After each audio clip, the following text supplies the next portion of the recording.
Hi guys and welcome to my channel. Please do subscribe if you haven't already. Alright, so the first activity is plucking and sun drying greens like mint and fenugreek. The second activity is origami, which you can practice with your children. It's really engaging and keeps them busy for a very long time.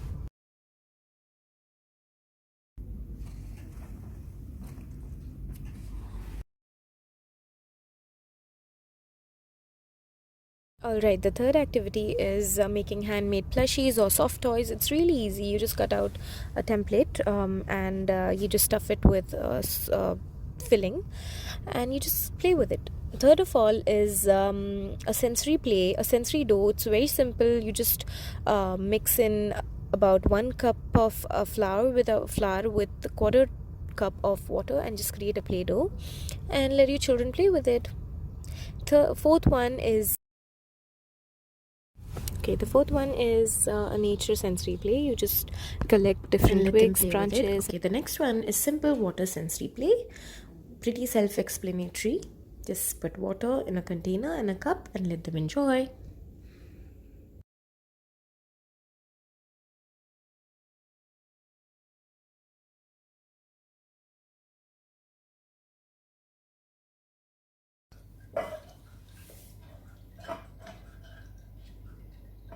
And then there's another simple sensory play, which is filling any container with water. Here I've used a baking tin, and I filled it up with water. And what my baby is doing is she's just painting the floor with water.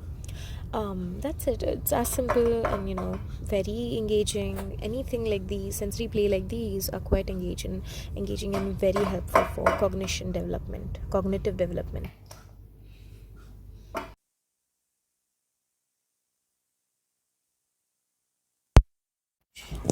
So the next very simple and practical activity is organizing any cupboard or drawer. And then alright, next is painting or drawing with crayon, which they thoroughly enjoy and they are very much into it for a long period of time.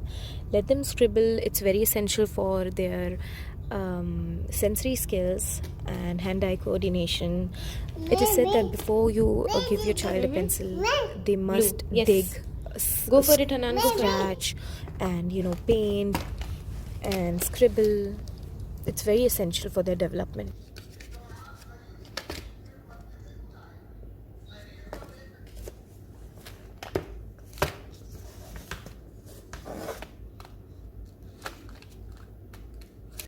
Okay, so here she's getting so creative. Children are very creative. She's using a fabric glue bottle as a feeder for her baby or her doll.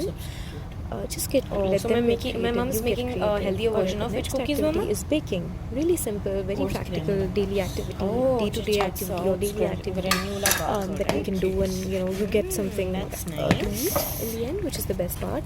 So yeah, just engage them in baking or so my mom's making a healthier version of which cookies, making Mama? sandwiches, making fruit salads. Really simple activities that your children can enjoy and learn. It's very educational as well. That's nice. Alright, so the next activity is painting on ceramic crockeries or cups and plates or glasses or anything like that. And here, this is a set that I've gotten from City Center here in Kuwait, which is a ceramic crockery set, and there's a paint with it. But what you can do is, if you don't find this kind of set in the market, you can absolutely use old cups which are no longer in use, and you can paint over them, get creative with it. It's really simple and yet engaging and productive. So yes, this is one simple idea that use old plates, plastic or ceramic or whatever that is no longer in use, or might have broken from any side or edges that you don't need any longer, but you can let your children play with it and paint with it. But you have to supervise the play. You can't let them be on their own.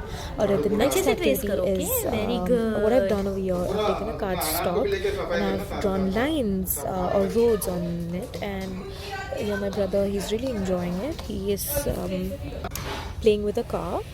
See, I just let them be creative and I get creative, and we have a good time together in the lockdown.